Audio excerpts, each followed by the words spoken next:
I remember the day John brought Charlie home. Charlie, our beautiful, spirited stallion, was supposed to be the new addition to our peaceful life on the ranch. I was hesitant at first. I never imagined myself as a horse person.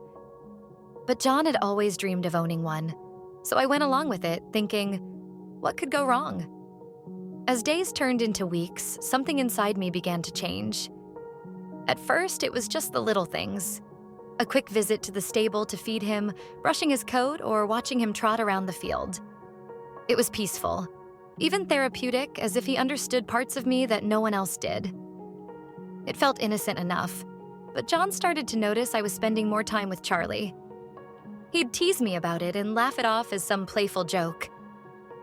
"You love that horse more than you love me, Victoria," he'd say, chuckling as he wrapped an arm around me. I'd laugh it off too, not wanting to admit that maybe he was right. Maybe, just maybe, there was more to it. It wasn't just about Charlie, though. John and I had been drifting apart for months, and he seemed more interested in his work than he did in me. We'd built our life together, but somewhere along the way, we lost each other. I tried to tell myself it was a phase, but deep down, I felt like I was drowning in silence. One evening, I stayed late in the stable, brushing Charlie's coat and talking to him as if he could understand. I poured out my frustrations, my loneliness, the longing for something I couldn't quite put into words. Charlie just stood there, calm and quiet, his big, gentle eyes fixed on me as if he could read every thought running through my mind. "I wish John could understand me like you do," I whispered. I don't know how long I stayed there, but by the time I walked back to the house, John was waiting for me by the door. His face was unreadable, a mix of confusion and something else I couldn't quite pinpoint. "Late night in the stable again?" he asked, his voice carrying a strange edge. I nodded, feeling a rush of guilt that I couldn't explain. I tried to brush it off, laughing nervously, but John didn't laugh along with me. There was something in his eyes that night. A shadow of suspicion, maybe, or the beginning of doubt. "Don't you think you're spending a little too much time with him, Victoria?" he said, his voice low and wary. I froze, caught off guard by the seriousness in his tone. "John, it's just a horse," I said, forcing a smile. But even as the words left my mouth, I felt a strange ache in my chest, as if I was lying to both him and myself. In the days that followed, John's words lingered in my mind. "Don't you think you're spending a little too much time with him, Victoria?" It should have sounded ridiculous. It was just a horse after all. But as I tried to go about my day, I couldn't shake the nagging feeling that John was noticing things I hadn't admitted to myself. That Sunday morning, I decided to take a break from the stable, thinking maybe some distance would clear my head. I busied myself with household chores, trying to ignore the nagging urge to check on Charlie. But as the hours passed, the house felt emptier, quieter, like something was missing. Finally, I gave in. I told myself I'd just check on him quickly, maybe refill his water and brush his coat a little. As I approached the stable, I could feel my heart beating a little faster, an excitement I couldn't explain. I slid the door open, and there he was. Charlie, standing tall and proud, his dark coat shining in the sunlight that peeked through the stable windows. I reached out to stroke his nose, and as I did, a wave of calm washed over me. "You're my escape, Charlie," I whispered. I knew it sounded foolish, but somehow, in that quiet moment, it felt like the only honest thing I'd said in a while. As I lost myself in thought, I didn't hear John approaching. Suddenly, his voice cut through the silence, startling me. "There you are, Victoria," he said, his tone strangely calm. I turned around, my heart pounding, to see him standing by the stable door. His gaze shifted from me to Charlie, his expression unreadable. "I thought we agreed you'd cut back on spending so much time here," he said, crossing his arms. I tried to laugh it off, but my voice came out shaky. "John, I just needed some air," I stammered, trying to sound nonchalant. But John didn't seem convinced. His eyes narrowed, and I could feel the tension between us thickening, like an invisible wall that neither of us could break through. "Victoria," he started, his voice softer now, almost pleading. "Is there something going on? I mean, between you and—" He trailed off, glancing at Charlie as if he couldn't bring himself to say it out loud. I felt my cheeks flush, and for a second, I thought about telling him everything. The loneliness, the way I felt like I was losing myself, the strange comfort I'd found in those quiet moments with Charlie. But I stopped myself, the words catching in my throat. "John, that's absurd," I said, forcing a laugh. "He's a horse."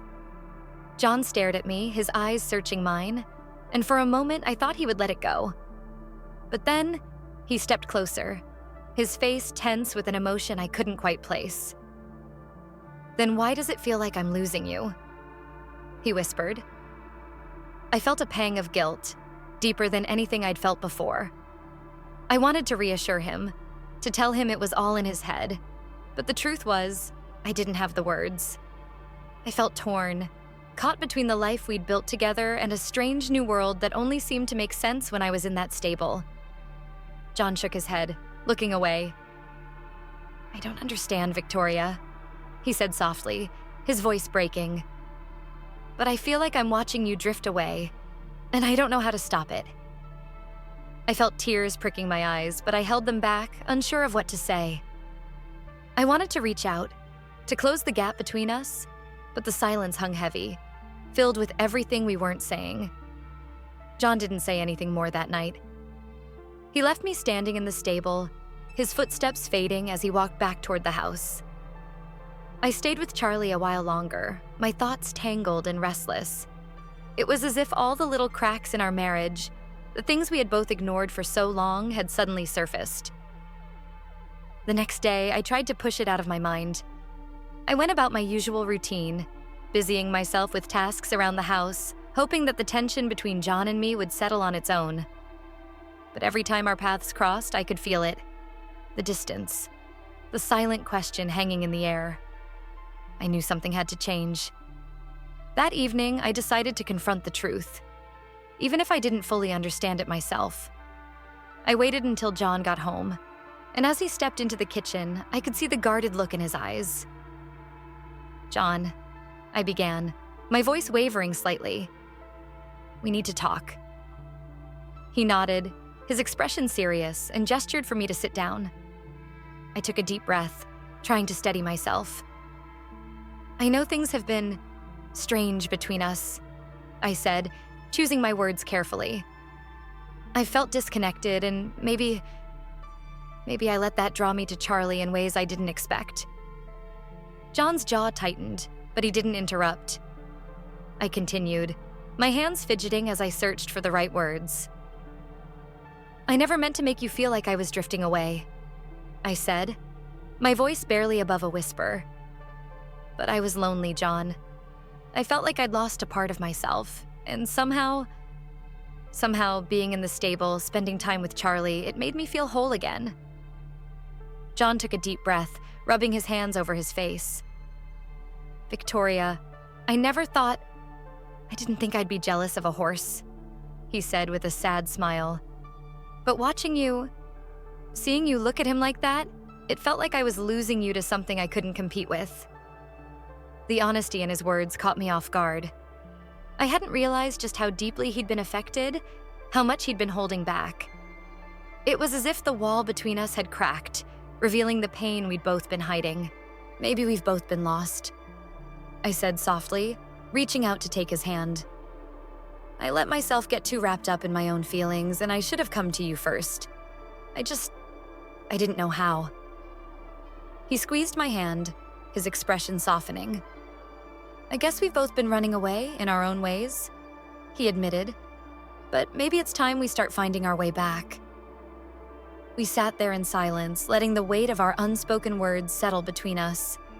In that moment, I realized that the connection I had been searching for wasn't in the stable, but right here, sitting across from me. "Maybe it's time we find something we can both escape to together," John said finally, a small smile tugging at his lips. And in that quiet kitchen, with our hands clasped and the first honest conversation we'd had in a long time, I knew we had taken the first step back to each other.